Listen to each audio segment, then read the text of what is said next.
मिट्टी से जुड़ी मेहनत, खेतों में बीतता जीवन। किसान हर दिन सोचता है घर चलता रहे, आज भी और कल भी। मौसम बदलते हैं, फसलें बदलती हैं, खेती के साथ साथ घर की जिम्मेदारियां भी चलती रहती हैं। भविष्य की इन्हीं जिम्मेदारियों को पूरा करती है एनपीएस, जो किसानों के कल को नया भरोसा और पेंशन की पक्की गारंटी देती है।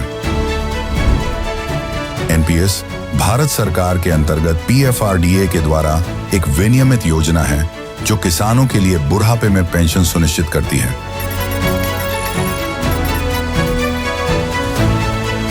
एनपीएस खाता खोलने के लिए अपने नजदीकी सीएससी से संपर्क करें या 1800-1107-08 पर कॉल करें। पेंशन की पक्की गारंटी के लिए एनपीएस जरूरी है। मला ते सदस्य सकट फरफटत नेलं। सभापती महोदया, ह्या दंडाला 4 पोलीस माझ्या, हे अजून दुखतंय। ह्या दंडाला 4 पोलीस, दोघांनी कंबर आवळली माझी। माझ्या शर्टावर रक्त, जे सदस्य माझ्या बरोबर होते संदीप मांडवे त्यांच्या शर्टावर रक्त। 40 वर्षात असा अनुभव मला राजकारणामध्ये आमच्या जिल्ह्यात राज्यात कधी आला नव्हता। सभापती महाराज, माझे हात जोडून विनंती आहे, म्हणजे आता या सभागृहात सुद्धा आम्ही सुरक्षित आहात का नाही असं वाटायची वेळ आली। सभापती महोदय, सन्माननीय सभापती महोदय, मी 40 वर्ष राजकीय जीवनात आहे। वयाच्या 20व्या वर्षी मी राजकारणात आलो। माझ्या वडिलांच्या निधनानंतर मी एका साखर कारखान्याचा चेअरमन झालो। 40 वर्षात असा अनुभव मला राजकारणामध्ये आमच्या जिल्ह्यात राज्यात कधी आला नव्हता। एवढा वाईट दुर्दैवी अशा पद्धतीचा अनुभव मी भोगलाय। तुम्हाला अटकच करायची होती ना, आमच्या 2 सदस्यांना गुन्हा दाखल केलाय म्हणून। तिथं का नाही केली? का? 2000 शिवसैनिक तिथं होते खाली। तिथं नाही धाडस झालं पोलिसांचं आमच्या सदस्यांना हात लावायचं।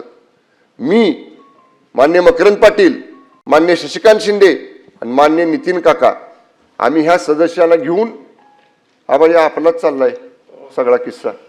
मंत्री महोदय, मला याच्यावर निर्णय मला एक पाहिजे। हो सभापती महाराज, माझे हात जोडून विनंती आहे, म्हणजे आता या सभागृहात सुद्धा आम्ही सुरक्षित आहात का नाही असं वाटायची वेळ आली। सभापती महोदय, आम्ही चाललो 4थ्या मजल्यावर। सभापती महोदय, 10 फुटाचं अंतर होतं। ते मेटल डिटेक्टर लावला होता जिथनं सदस्य आत जातात सभागृहात, त्या मतदानाच्या ठिकाणी। ते मांडवे म्हणतायत, अरे पालकमंत्री आहेत, मला जाऊ दे मताला। सभापती महोदया, ह्या दंडाला 4 पोलीस माझ्या, हे अजून दुखतंय। ह्या दंडाला 4 पोलीस, दोघांनी कंबर आवळली माझी। अंग, सभापती महोदय, माझा अजून ठणकते। 4 दिवस झाले मी गोळ्या खातोय। मला ते सदस्य सकट फरफटत नेलं। ह्यांचे बंधू खासदार नितीन काका पायऱ्यांवरनं त्याला खाली पाडलं। ह्यालाही ढकलत एका खोलीत नेऊन तिकडे ढकललं बाजूला।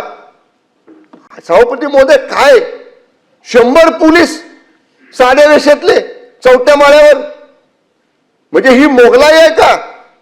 आम्ही मंत्री आहोत, आमदार आहोत, 4 लाख लोकांच्यातनं निवडून आलेले। एवढा माजुरीपणा केला। त्या गोंधळात सभापती महोदया काय लागलं मला माहित नाही। माझ्या शर्टावर रक्त, जे सदस्य माझ्या बरोबर होते संदीप मांडवे त्यांच्या शर्टावर रक्त। माझ्या बॉडीगार्डच्या लक्षात आल्यावर त्यानं रुमाल काढून मला दिला। मी दाबून धरलो थोडा वेळ, तोपर्यंत आमच्या दोन्ही सदस्याला पोलीस पळवत घेऊन गेले। सभागृहातून नेलं का तुमच्या? सभागृहाच्या अलीकडे त्या जे मेटल डिटेक्टर असते आत जायला लावलेलं, ते 5 फुटावर होतं। सभापती महोदय, मला एकच म्हणायचे सभापती महोदय, ह्या पोलिसांचं, आमची पार्टी मिटिंग होती तिथं 2000 आमचे कार्यकर्ते होते, तिथं धाडस झालं नाही। 4थ्या माळ्यावर भाजपचे सगळे कार्यकर्ते होते, भाजपचे 50 कार्यकर्ते तिथं, आमचा एक बी कार्यकर्ता सोडला नाही। आम्ही 4घच, हे मान्य मकरंद पाटील साहेब, मी, शशिकांत शिंदे आणि खासदार नितीन काका, आम्ही 4घच होतो। मला आजही रेकॉर्डवर आणायचंय, तुम्ही 100 पोलीस होताना 10 कार्यकर्ते आमचे शिवसेनेचे राष्ट्रवादीचे वर येऊ द्यायला पाहिजे।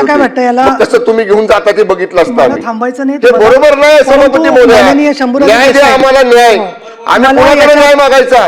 इथं आपल्याकडे मागणार आणि खाली मान्य अध्यक्षांकडे मागणार।